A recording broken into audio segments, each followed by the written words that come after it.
Hello! Today we're going to make a quick and easy miso soup, and I'm going to add a lot of vegetables, and I'm going to put some chickpeas in that I already cooked, some carrots, there's diced tomatoes, there's some celery and some coarsely chopped onions. I'm going to put half a lemon in there, and then this is the miso that I use. But basically any kind of miso will do. Furthermore, I also prepared some tofu, and there's ginger that I'm going to grate, there's some garlic and some scallions for the last moment. So what I'm going to do right now, I have to place this in a spot and see everything. Yep.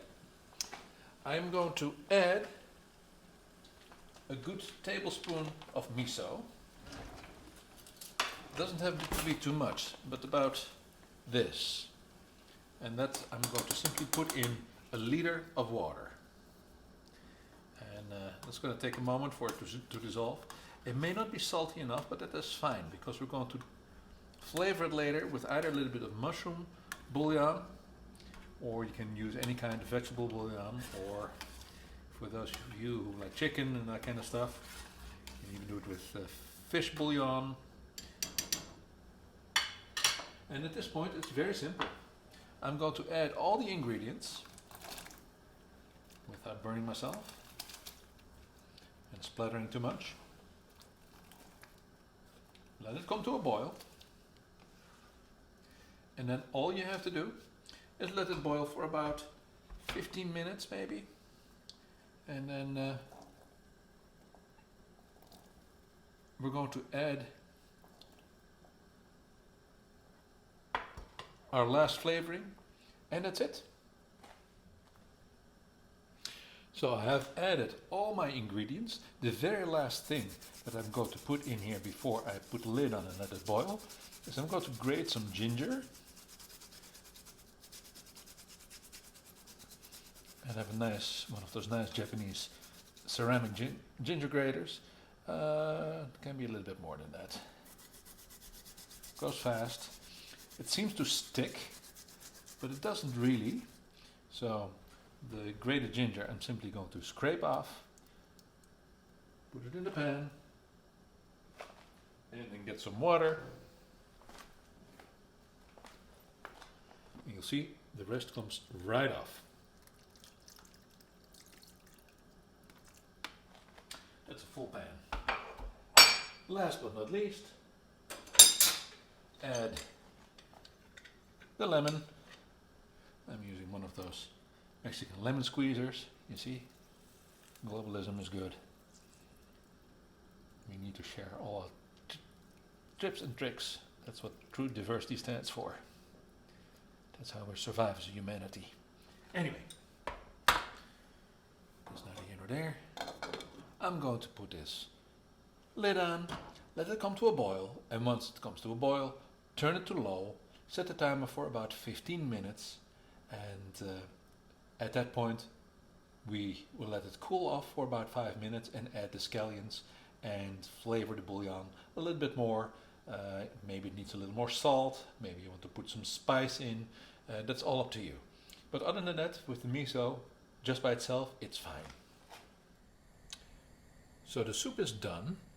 I am going to add some scallions, and I like spicy, so I also put a little bit of serrano pepper in there. I took half a serrano pepper, and it's a spicy one, so I cut it in small pieces. I keep the seeds because the seeds are yummy. People say it's less spicy if you take the seeds out. I wouldn't know because I've never done it. In the meantime, let me show you where the soup is. Soup is fine. I'm also boiling some noodles, some ramen noodles, and they're going a little fast, so I need to make sure that it doesn't boil over. And the ramen noodles that I use are organic Lanzhou ramen, so there's actually Chinese, Japanese. They're very good, and you find them in most Chinese stores. And these are they're very delicious. They don't have too much salt. The miso ramen that I've made is completely vegetarian. It's actually vegan. There's not even any kind of animal product in there, but you know, for those of you who like fish, you can put fish in. I also put a little bit of togarashi in, and togarashi is